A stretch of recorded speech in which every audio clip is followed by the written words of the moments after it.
ನಮ್ಮ ಅವಶ್ಯಕತೆ ಇದ್ದರೆ ಮನೆಗೂ ಬರ್ತಾರೆ, ಸ್ಮಶಾನಕ್ಕೂ ಬರ್ತಾರೆ, ಫೋನು ಮಾಡ್ತಾರೆ, ವಿಡಿಯೋ ಕಾಲು ಮಾಡ್ತಾರೆ.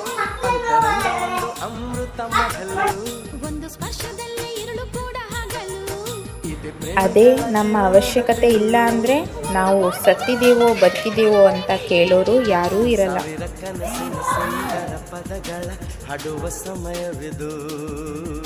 ಮೆಚ್ಚಿದ ಮನಸ್ಸಿನ ಪ್ರೀತಿಯ